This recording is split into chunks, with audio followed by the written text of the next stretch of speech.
And we'll start in Iraq, where more cities are falling to the militant group bent on moving into Baghdad. Some military observers are now saying what's happening in Iraq is a true civil war. And for the United States, it's also an important foreign policy moment. Meantime, the Iraqi Air Force says it has killed more than 200 militants from the Islamic State in Iraq and Syria, also known as ISIS.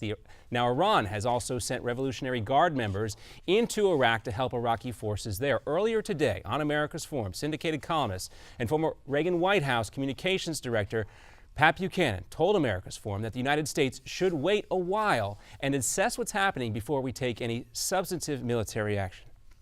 I think right now we wait until the dust settles. We do not send in airstrikes or drone strikes right now. If the Maliki government, a Shia government, and its 900,000 man army, and its people, and the Shia who are the majority in Iraq cannot defend their own capital, the United States ought not to go in and do it for them. A lot of folks say Pat Buchanan was right about the last time we went into Iraq in 2003. Maybe worth listening to him again. Vehicles and buildings allegedly belonging to ISIS were also targeted today by strike by Iraqi forces. The Iraqi Ministry of Defense claiming that it has destroyed hideouts, military weapons, and killed rebel soldiers.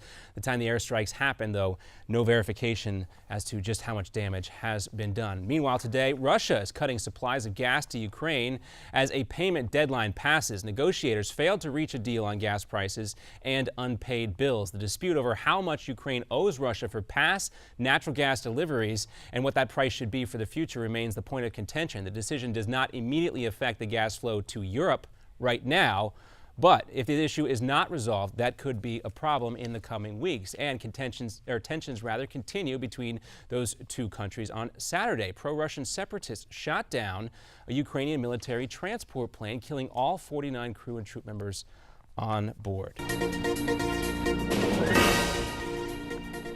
We're keeping an eye on Iraq right now, and claims made by that group ISIS that rebels killed 1,700 Iraqi soldiers over the weekend. Well, they're baseless. That, according to an Iraqi officer in the military there. The Islamic State of Iraq and Syria posted photos online this weekend which showed the militants executing captured Iraqi soldiers. Iraq's military chief spokesman said that those photos posted by the al-Qaeda-inspired group were authentic, but there were only about 170 soldiers who were actually killed, not 1,700. Big distinction there. Meanwhile, Iraqi security forces continue to say that thousands of volunteers are showing up in Baghdad to help fight back these Sunni-led extremist Muslims. And there's also been a lot of conflicting reports coming out about the crisis in Iraq, and we'll continue to monitor that situation closely as we told you. Miranda? All right, well, back in the U.S., hundreds of firefighters continue to battle a wildfire in Southern California. Take a look at these images. The Shirley fire is burning across nearly 1,000 acres and is only 5% contained, according to officials. The fire prompted the evacuation of approximately 500 homes near Bakersfield, which is about 130 miles northeast of Los Angeles. The Kern County Sheriff's Office says the fire started Saturday as a result of extremely dry conditions and strong winds.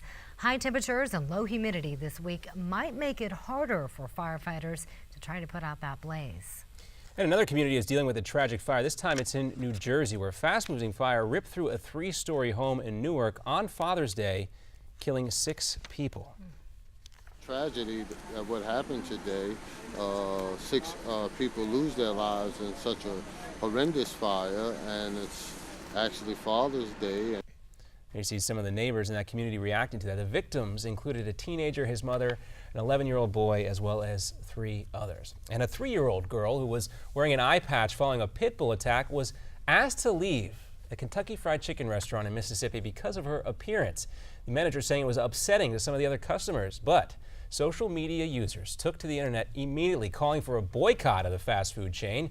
KFC responding very quickly, apologizing to the family of that young girl, and said it will donate, get this, $30,000 to assist the girl with her medical bills.